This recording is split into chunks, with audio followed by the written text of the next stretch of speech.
Well, boys and girls, it's that time again. You're asking what time is it? It's time for Standing in the Gaps podcast, where we bring in topics that people are sometimes a little afraid to talk about, a little controversial, because we're apolitical. We're not far left, far right, or centrist. We like to bring all different voices and viewpoints. And on our live programs, which is what you're hearing right now, it's recorded live. We bring on guests that we call stand in the gappers. And those are people that are standing in the gap in whatever area of influence that they have and making a difference. And tonight's episode, we're super excited about because we have our youngest stand in the gapper. We'll get his actual age when he comes on, but he's a teen or a tween. We'll find out. But he's a young author, and he's written a book and a book series actually, and it's probably going to be a lot more than that.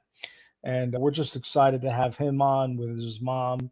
It's his name is Eli Waters. His mom's name is Brooke Waters, and she's a counselor and a health coach and a holistic coach, and she'll get into that as well. So we're just super excited to have them both on this show. Definitely, Brooke's been a positive influence on Eli, and you're going to see that. Those of you in our listening audience that have younger children, get them to listen to this and look at this and see that, hey, if Eli can do it, you can do it too. And I'm sure Eli will tell people that once we bring him on. Without further ado, I'm going to turn it over to the man behind the. You have a great curtain behind you. You're in front of the. You're in front of the gray curtains. The man in front of the gray curtain. The man who does everything for this show, Aaron the man. Go ahead, Aaron. Yeah, I'm not in the background anymore. But anyways, very excited about this episode. It's like everything and their uncle has been thrown at this episode to try to stop it. And I'm just believing that God wants to do some amazing things through this topic and through what we're going to talk about. But first, have to do the boring housekeeping notes. Check out our website, standinginthegaps.org, where you can see what we're doing, what's going on. We have blogs, we have where you can see other videos. And if you want to partner with us, there's a place where you can there. And also check out our YouTube page where all our videos are, and we're posting a lot more. We have Standing in the Gaps news deep dive, where we go into some of the news reports that are happening right now, the things that you guys talk about that you guys want to hear about, and we bring you that quickly.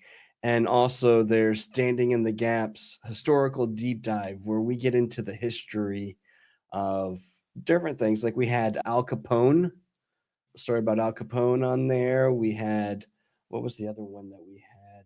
The Marco Francesi, Panama Canal. Yeah, we have a lot of good ones on there. And also for our Christian listeners, we also have Standing in the Gaps Biblical Deep Dive. And Biblical Deep Dive, we had one about King David and how he had a heart after God, and how we can take those things that he was teaching and bring them to our lives and implement them in our lives so we can go after God with strength and power and be courageous. Check that out. If you want to support the Standing in the Gaps podcast, check out the link down below. We do have a GoFundMe campaign going to get us better equipment and to increase what we're doing and to help keep the lights on. So please consider supporting. Thank you to all our supporters that have given so far. We couldn't do it without you. We just had 120,000 views on our channel, which is, it's a small milestone, but it's still, we believe in celebrating every victory here at Standing in the Gaps. We do celebrate that. And thank you to those that are listening. We do appreciate that. We couldn't do it without you. Absolutely. I guess that's just, we'll bring on Eli and Brooke now, Aaron. Yep. Okay, good. Hello, there's Eli, the man, another man. I don't know why I feel like. How you doing, Eli? Good. How are you doing? Real good. We're excited to have you on the program. You and your mom. Hello, Brooke. How are you? Hello. Hello. I'm good. Yeah, Thank you. excellent. That's great. It's glad to have you on the show tonight. And whatever time you're listening to it right now, it's night for me. It's interesting. We got three time zones. A lot of people aren't aware of this, but there's three time zones for this show. We've got the east coast of America. We've got Romania, which is that European time in Romania, or what is that? Their own time zone, or There's 2 time zones in Europe, and if you count England as Europe, then there's 3, but we don't count them.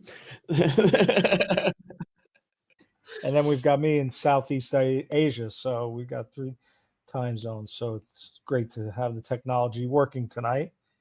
And we had a dress rehearsal. Aaron was speaking about all the challenges, but categorically, the shows we've had the most challenges with they're all great shows from our perspective, but the ones that we have the biggest challenges with really turn out to be like golden nugget shows. So we have no pressure on you, Eli. I want you just to be yourself. And so I'm gonna turn it over to Brooke first, and she can introduce the both of you, and we'll get things kicked off. So go ahead, Brooke. Great. Hey, I'm so glad to be back and give this another shot. And I think our first time was really great. And so I'm hoping that we'll be able to, I can't think of the word I want to use, be able to do that again for in layman's terms, but capture it again. And as you both have stated, my name is Brooke Waters. This is my son, Eli. He is 12. Eli, I'm just going to say a little bit about what's going on right now, and then you can dive into it, okay? So he's currently working on a series called the series, and we're aiming for 6 books, I think, in this series. And he's really working towards positive connotations of words that begin with un. How we started just with that, I'm not quite sure, but I think what happened was his first book is called Unbroken, and from that it took off. So with the un aspect of it, but Unbroken, we're in the midst of having that completely illustrated and designed. I'm gonna let you tell everyone what the book's about, but we're in the midst of production process of that. It's almost completely illustrated. So everything is drawn up and it's all written, and we should be done and ready for publishing in the next month. So That's exciting. excited about that. Yeah. And he's written a second one called Unafraid. That one is still in the very beginning process. Eli, do you want to say anything more about Unbroken? Yeah, I can say what Unbroken's about. Unbroken is about a kid named Michael and his journey with realizing that even though his arm is like prosthetic, he's still no different and he's not broken in any way. And I really like the story because it shows kids that if they have not flaws, they have differences, that they're not flaws and that they're actually what make you, and that's your identity. And I really like that about my book. And we have $500 more we need to get the book published.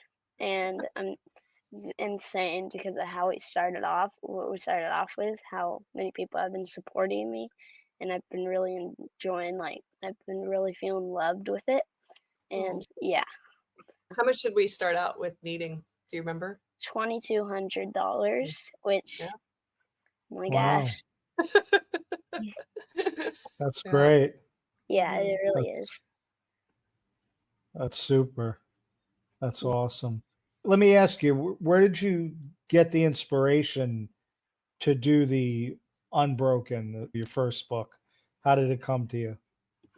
My mom had just released her book, and I was like, this might be something that I'm like called or meant to do. And I I started to write a book because my mom encouraged me just by publishing the book that she made. And so I was like, you know what?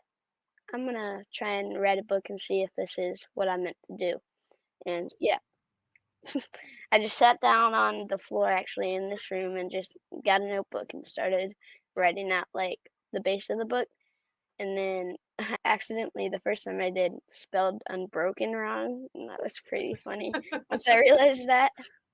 Uh, what was your mom's response? Did you like surprise her with it, or did like she must have been super excited when you shared with her? I Just think it was, talk to. Go ahead. yeah, I think it was like a surprise, right? I just ran into my room, started doing it, and then I came back out and showed you it, and you were like, "Wow, we should get this published." And I was like, "Really?" My thought was, it's like, why not let Robin with the Writer Society take a look at it and get her thoughts? Because why not? I really like to help encourage all my kids in anything that they're doing. And they're actually all pretty good writers. And Really? Wow. I'm not going to lie, and this is going to sound horrible, but I'm just putting this out there, and maybe every mom and dad can relate to this. But there are times when they write things, I'm like, did you really write that yourself? And I did that with I have a daughter who will be 30 next week. When she was Oh. writing stuff as a kid, I was asking her the same thing. And I'm like, did Oh, you, that's you funny. know, where did you get this? And of course they get mad at me, but it's not that I don't think they can't write.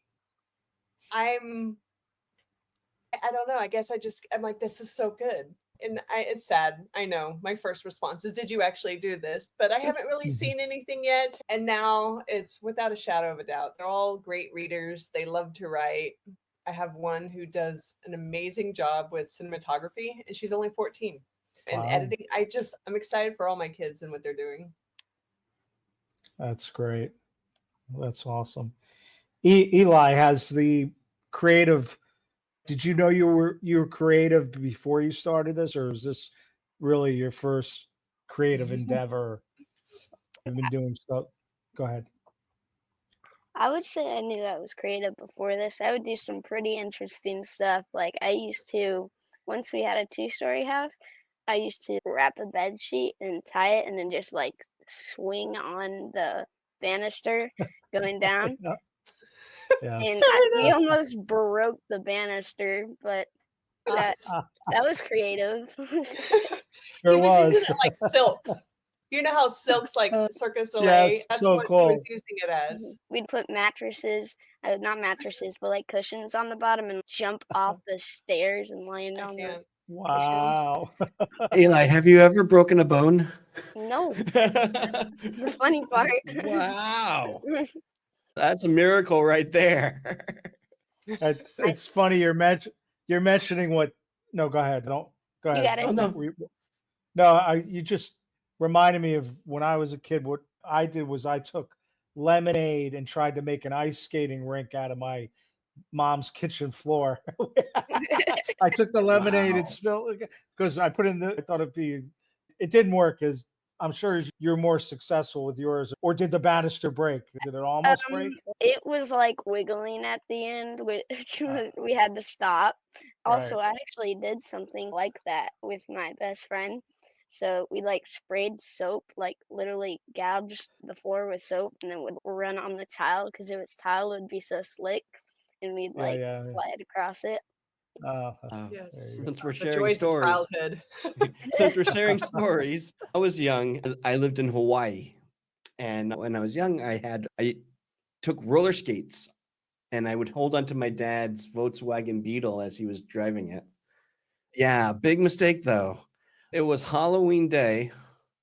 Okay, and I remember that because I ended up hitting a rock, probably about that big, on my tire, and my legs kicked out from underneath me, and I was dragging down the street. Finally, I let go, and I'm laying there now on my back. And these two guys that were dressed up as a devil and an angel came over and see if I was okay. And I'm freaking out now thinking that I'm dead and that they're fighting for my soul. Found out it wasn't that case and I made it okay. But yeah. Wow, that's great. That's without giving too much of your book because you've shared some already. What age group are you making different versions for different age groups of children, or what's your plan on that?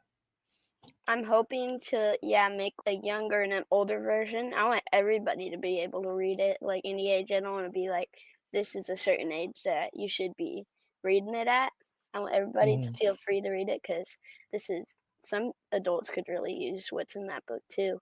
And so it's going to be like probably first 1 year olds to 5 year olds, maybe. I don't know yet the details of that, but yeah, I'm like planning on once I get this book published, like making a like a maybe a older version or a Mhm. more kiddish version. But yeah, Mhm. What we talked about is you wanted something because he has nieces and nephews, hmm and they're all younger than him. He's got four of them, and he was thinking about the 3 and 4 year old nephews and them having those little board books. And so something for that age, and then something for the age, would you say like 7 to 10? 7, Okay. 13. Around that area too. So that's the one we're working on is the older version of the tween, and then the board book might be a little bit easier to put together, but that's where he's at. That's what we've discussed unless he's changed his mind. Yeah. Yeah, I'm remembering now when we did our dress rehearsal when he had started speaking about this part of it. I remembered what I had in my mind's eye. I saw you sitting around like in a school setting, reading from your book, doing some readings. So I see that happening in the future. I saw much younger children, and I remember that's how we got on the conversation that you were going to do it towards younger children as well, which I think is awesome. What have you shared your excitement with any of your friends? Are they supporting you in this? Are they trying to help? Like, what's your team like? What if you Yeah. could speak to that? Go ahead. A lot of my friends and family have given to it, which is already enough, but then they've also been supporting me in like this and just helping me with certain things because I'm a kid. I don't really know a lot of stuff about this. I just wrote a Mhm. book and I was wanting to get it published. But so yeah, they've been really helping me. That's great. That's awesome. So you said your mom wrote a book that inspired your book. Brooke, what's the name of the book that you wrote? It is called Identity Unveiled: Steps to Freedom. It's more of a, I have a hard time calling it a book, but my publisher said just to own it. So it's more of a 30-day journey to uncover your identity, overcome limiting beliefs, and to live authentically, honestly.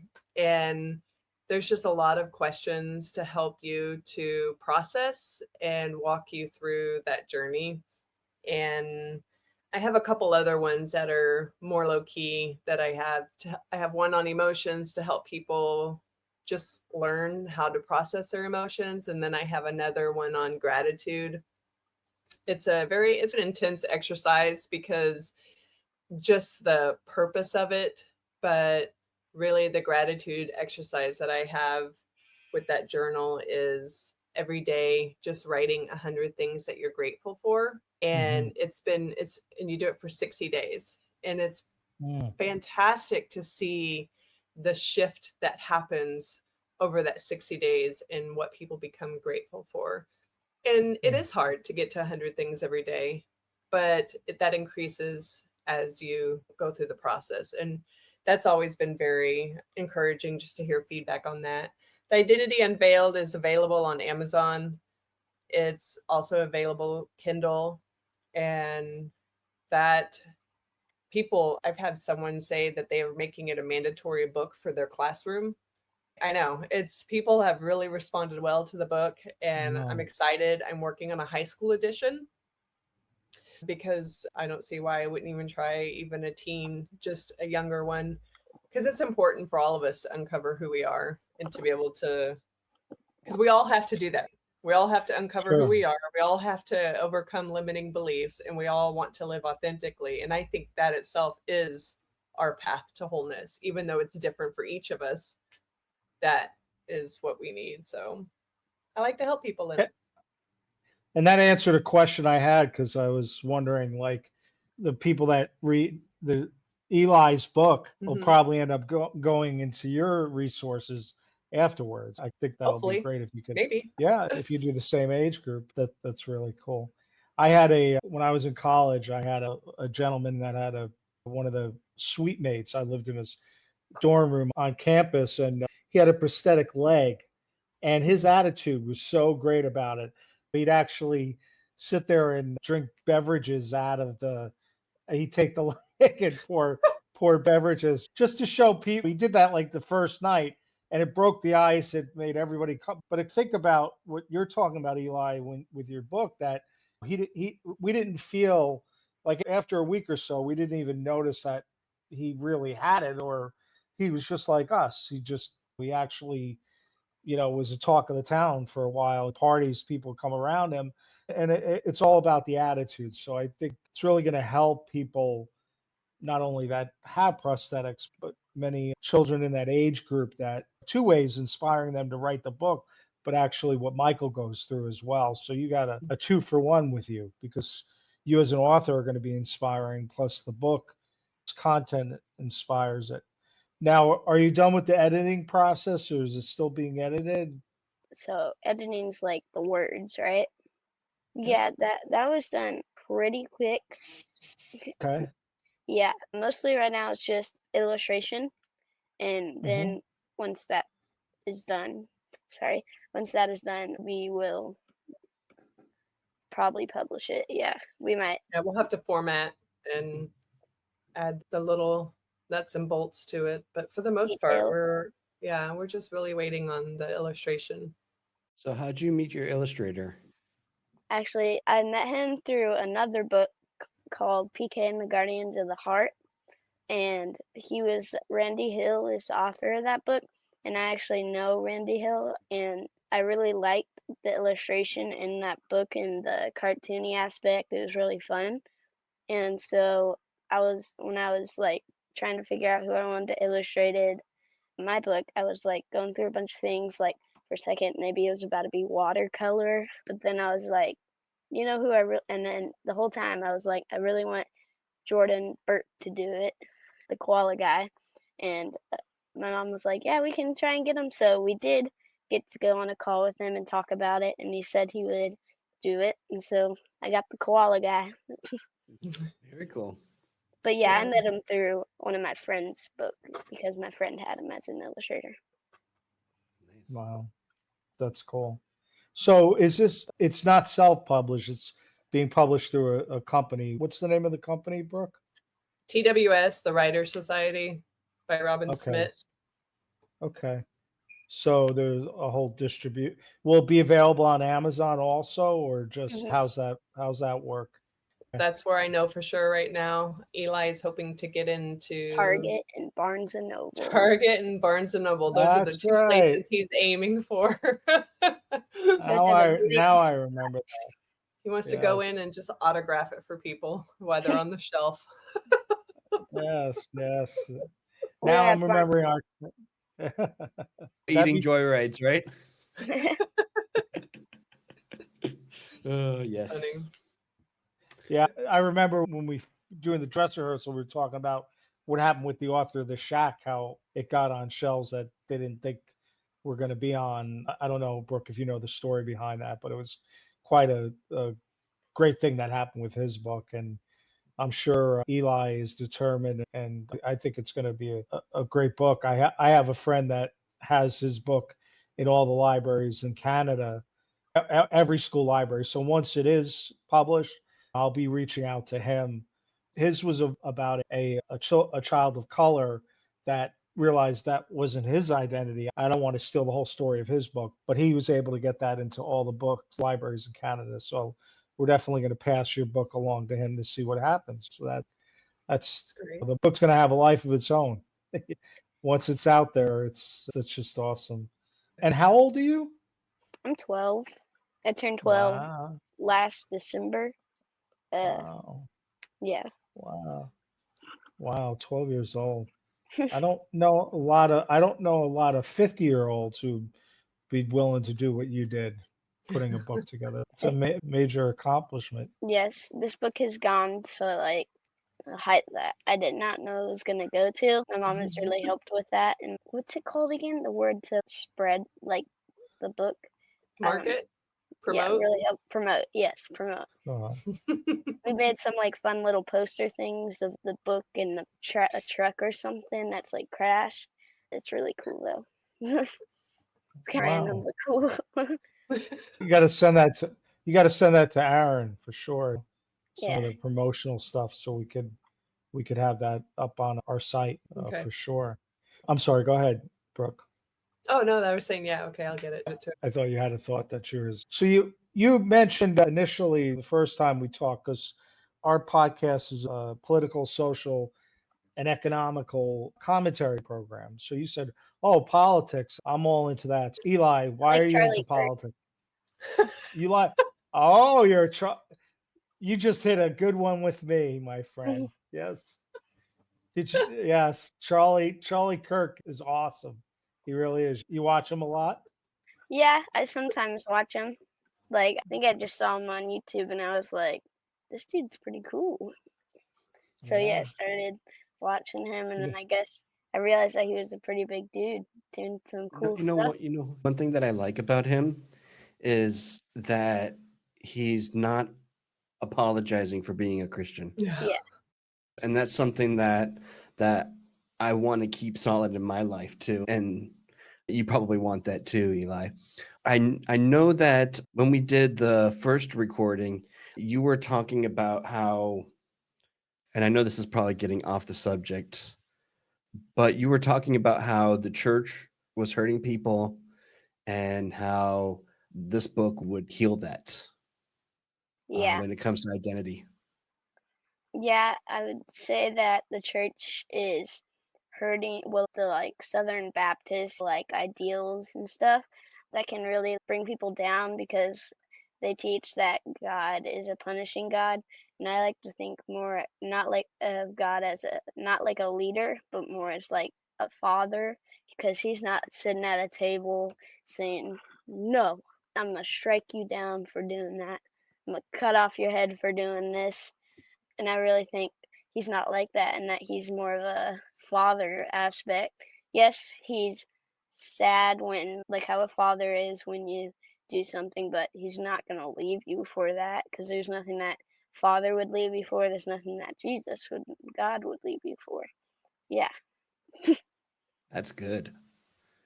That's good. If you ever run for president, you definitely have my votes. Okay. I think you have to be 36. So you got some years before that happens, but Yeah. unless they change it. But yeah, that's a very true statement you said. If that message comes from your book, that's I think going to help a lot of children to understand. Even adults need to understand that. There's a misrepresentation is the best way I could say it. The heart of the Father is the heart of the Father, and just from my perspective, you look at Christian, everybody, unless you live like on an island where there's no internet, and everybody's got internet, even emerging nations, because as we found out about US aid, we've paid for all these countries to have internet connections. So they've heard of the historical Jesus, which is close to, there's 8 billion. So let's say there's close to 4 billion people from thinking age that have heard of the historical Jesus. And then you have people that believe in Jesus, and then you have a lesser amount of people that believe in the Holy Spirit, and then you have less amount of people that know the heart of the Father. So if your book can help people connect with the heart of the Father, I think that's awesome, Eli, because that's really what it's about. And I think God designs us each to have a hole in our hearts that only he can fill as a father. So I think it's by design. That's my perspective on it. So to have you tap into that at such a young age, you should, once your book gets done, you should connect with Charlie, see if you and him. You never know. Never know. Look what just happened to Charlie Kirk. He got connected with Bill Maher, and the show went so well that Bill's now putting him on his other program. So now Charlie Kirk's going to be exposed to a whole new audience that don't listen to his podcast. He's got a much larger audience on TV. So you just never know where this is going to go. I think you're going to go very far with this, Eli, especially doing a series too. That's going to be powerful. So I know that you have 3 books. Are you looking to do more than that in the series? 6 is the goal for the Nice. series. Yeah, it might be over a long span of time, but we'll get there eventually. So I know that. So how old were you when you were writing your first book? I think 11.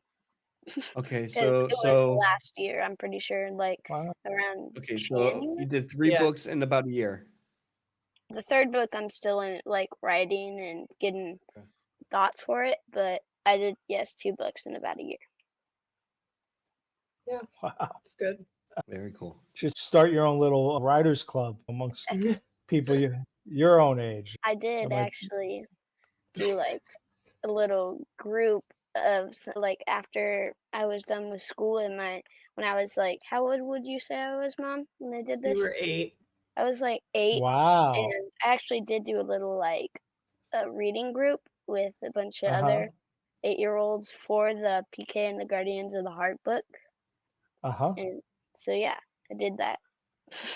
Yeah, they would meet Wow. once a week for 4 weeks, and honestly I didn't really do much in it, but they were all just sitting there and I was around, but they talked about the book. They talked about processing emotions. And they talked about, they really encouraged each other in their identity. And honestly, they gave like encouraging words for each other. They would pray for each other at the end and then prophesy over each other. So it was fun. Wow.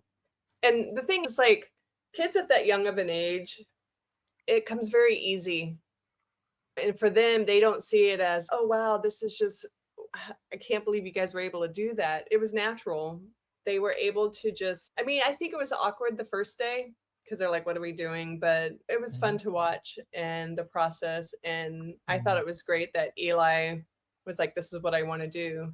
I feel like his emotional intelligence is pretty high for his age and he's pretty connected to the Trinity. And I hope to steward that in the best way that I can as a mom. And so when he started to write this book, I'm like, yes, let's do something with it. Because it's easy to be like, oh, that's a good job, honey, and just here, go put it. But let's try and see what we can get, what we can do with it. And it's a yes till it's a no for me. That's what we do. Great. That's great. You reminded me of, I don't know if have you ever heard of Zig Ziglar?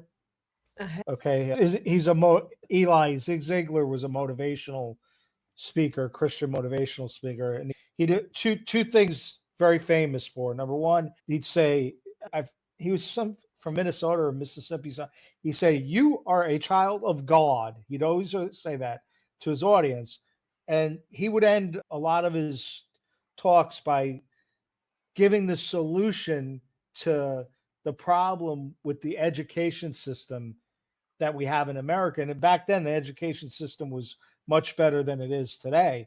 But even back then, he said, all you need to do is have children in a library with all the volumes of books and have them start pulling books off the shelf. And whichever area that they're most excited about and interested in, start the education around that. And that's what you've done, Eli, is your mom supported you in that. You're excited about writing and look at what's happening. You can continue this and who knows, it may morph into something else or other media as well. That's just the example of where you're going towards what you're excited about. I think of a lot more schools would be that way, I think you'd see a lot of change happening. And hopefully some of these schools are understanding and getting that for sure. Go ahead, Aaron. Eli, I know that you're probably still like forming this because you're such a young age, but why don't you just tell us a little bit about your testimony on how you came to Jesus? On the spot a little bit. I'm sorry. It's okay. I'm just trying to like think of a good way to say my testimony because I've always known Jesus. I've just known him in different ways, but he's always been there. Except I guess you could say my testimony is when I was younger, I had the ideals. I mean, for the not a seventh grader, a 7-year-old, for like Jesus, I had my ideals that I was taught that Jesus is a punishing God. And so I was never really old enough to really like think about it and never really questioned it because that's what I was like taught. And so when the thing happened with my mom in the church, it really opened my eyes to see that maybe this is not what Jesus is. Maybe he is a loving God. Because if he wasn't, I'd probably be in a lot of different places right now. But he is a loving God. And so he loved on me. And that's what really showed me his love. Because after that happened, he showed me, hey, I'm right here. I'm helping you. And he showed me that by moving to Florida, the Sunshine State. And like one of the best states in the United States, and showed me his love by doing that, which is amazing. If you could tell our listeners something about if they're searching for God and they don't necessarily know which way to go or where to look, what would you tell them? Ask God. Ask him, hey, show me like your love. Ask him just like to show himself to you, and he will. He's standing right in front of you. You just gotta ask him. So. That's so good. That's right on the money, buddy. That's exactly what I tell people. I moved to a part of Asia where they said, oh, it was really, I was having lunch with a bunch of fellow believers, and they're all sharing stories of how hard it is sharing the gospel message. And I was shocked because I'm all excited. I've been in the country for a few weeks. I said, and I didn't put any of them down. I said, this is what I do. I said, I tell them how much God loves them. And and sometimes God will give me something they'll give me, like with you standing there in front of, will give me a prophetic word and I'll share that. But I always say to them, I say, go home, and when you're alone or in your car, whatever, if you're questioning, just to ask God to show himself to you. And that's a prayer that he never not answers. And man, that's spot on, Eli. So you're an evangelist also, buddy. Not only a book writer, you're an evangelist. That's great. We actually did a test, and obviously these aren't 100% accurate, but in KO, my academy, that's the school that I go to, we did a test for our gifts and like what our gifts are. And I got, my first one was craftsmanship, and then like I got hospitality, administration, and then forgot the other ones, but I got a couple ones that I really like connected with, but I don't know. Yeah, I guess you just gave me another gift, so thank you. So we have author, we have evangelist, we have a child of God, and future president of the United States of America. That rocks. And one of Charlie Kirk's best friends in life. Right? Yes. That'll be fun to watch that one play out.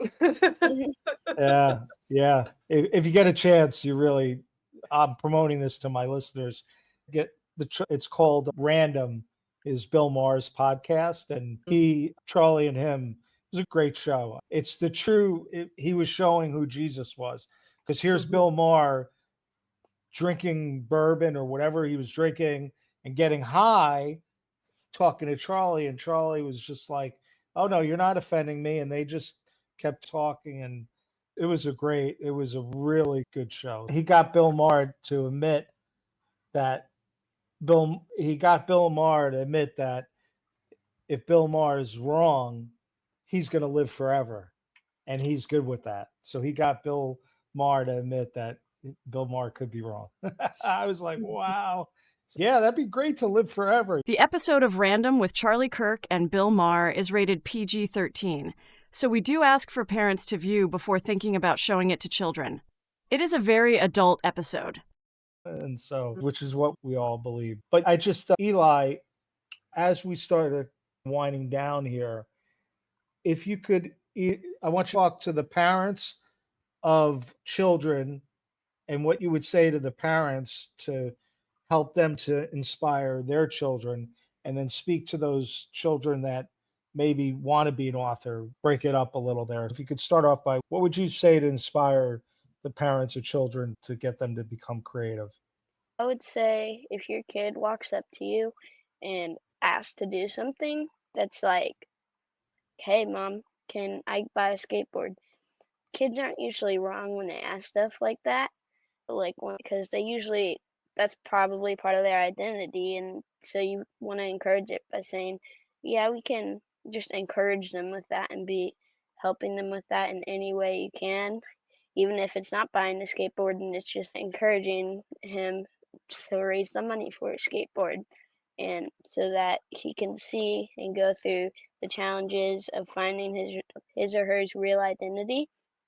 And so you should just really support, like if they come up to you, just try and help them as best as you can by either, I can't really, just help them. If they say just support and oh geez. I think you've done a good job. That's I, what I was gonna really say, do. Yeah. Go ahead, sorry, Brooke. is it because you see me crying? a little bit, yeah. Sorry, it's like what you're saying, your insight. It's really sweet and like encouraging parents and kids in being everything that they can be and who they were created to be. And I don't know why that hit me I the do. way that it did. Yeah. I know why. Because you see how right your son is. And because it was hitting me too, Brooke. Because he got me to think about, I love my parents dearly, but if Eli was around my dad and my father heard what he said, my path would have been a lot different. A lot different. Yeah. It's definitely great insight and wisdom for people to recognize and understand that. It backs up what Zig Ziglar was saying about putting children in a library with books and letting them go and grabbing. We have this same theme. If we could just support that generation. I was the type of child that was always, my childhood was in being in the principal's office. I was highly creative. And I would challenge authority. I'll never forget one time I went to Catholic school, and I'm not putting down Catholicism at all or Catholics in this story. I'm just explaining to you, this is my story. But this woman stood up and said the Bible were nothing more than fairy tales. And I stood up, and it was like, I think fourth or sixth grade at the latest. And I said, are you kidding me? Fairy tales? How could you say that? And so I stood up and I had to go to the principal's office. And so I see myself being more creative later in life, where what he's talking about is so true. Supporting your child. And I know also, Brooke, you've done that. I could see that you've done that with your children. And that's kudos to you that you're fostering that environment. For him to know the Trinity so well at this point, it's great. Go ahead, Eli. Yeah, You were going to say something. Oh, I was gonna say, from what you said, it sounded like you were standing in your identity of possibly being a disruptor to like certain things and really like showing. And sometimes people just don't know what to do with things that aren't inside their religious beliefs. And so when you did this, I guess they were just like, what should I do? They're not agreeing with me, which I think everybody should have their own ideals and their own ways. And then that would really show how people's identities and all their different strengths. So, yeah. We should Yeah, foster that. But Richie, I do believe I heard you tell the story before, and I think that you definitely in one of these episodes a long time ago, and he definitely did the PG version, because I do believe that you were a little more than just, oh, this is not right. So, first you want me to back away from it. Now you're bringing Bill Maher. You're bringing Bill Maher type of podcast with a child on. Yes, I gave the PG version. Yes, I was the son of a blue collar worker who had very colorful language, and so I had very colorful language growing up. Thanks, Aaron. Aaron added me. Yeah. But now to the children, the youth, the folks on this podcast that are below the age of 18 and maybe even in the early 20s. What would you say to them to inspire them to go? What would you tell them about being creative? What would you say to them, Eli? Be you. And if you have this thing that you've been wanting to do that's been locked away inside of you because of what you've been told to believe, just really think about telling your mom or dad about it, and really just let them help you with this strength that you have, and let them guide you through it, and to find like where the root is and to let it flourish. And so just let your mom and dad, if you just have something inside of you that you know is like a part of you, you should go and tell your mom and dad so that they can help you and encourage you through it, like I said, for the adults. And hopefully, and if they don't do that, if you need somebody that does, go to that person, because I know that they will help you. So, yeah, just flourish in your identity, and you can do that by having a friend that might not even be a part of your family, just a friend. Yeah. What an amazing man you are. I'm not going to say kid. You are an amazing man, Eli. You're an excellent communicator. You use such good words, power words, and you're natural, Eli. And I encourage you to keep going. And just remember, tomatoes only get thrown at those that are making a difference. So when I was sitting in the principal's office that time, You're it's getting because I got a tomatoes bunch of thrown at you. yeah, look at me today. I'm still the disruptor. You hit the nail on the head. Brooke, why don't you wrap up and tell people where to go to get a hold of, where to send the fund, how to do the funds, and how to connect with you and your son and all that, and Oh, any yeah, parting words that's that you great. If anyone wants to give, I know our first book only has $500 left, but we've got other books. So we will take whatever anyone wants to help and just apply it to the next book. And you can PayPal my email, watersbelieve@gmail.com. You can email me. If you have questions, you can use that same email and reach out. And if you have questions for Eli or anything like that, I will obviously let him see the email and he can respond. You can find, I'm sure we don't really have a website or anything for it yet. I'm in a process of trying to decide how we want to do that. But definitely you could just keep informed by just emailing me at watersbelieve@gmail.com for questions or anything like that. And yeah, you could find me on Instagram personally. Life of the Waters is my Instagram handle, and I do stuff on there with the book right now. And on Facebook, Brooke Waters, I'm on there also. But I do promote some things on there. I'll have videos on both of those of Eli, just updating people. So those some other ways. Maybe one day Me- I'll me. get an Instagram account so that I can. Yeah, we don't have anything quite official yet as far as for the book, but I'm trying to measure all of that with age and what we're doing. Yeah. And also all the links and her email address will be in the description below for your guys' convenience. Then you just have to click it. But we strongly encourage, help them out so we can get this books out, so we can get people really believing that they're not broken, that they're really able to step into the full love of God.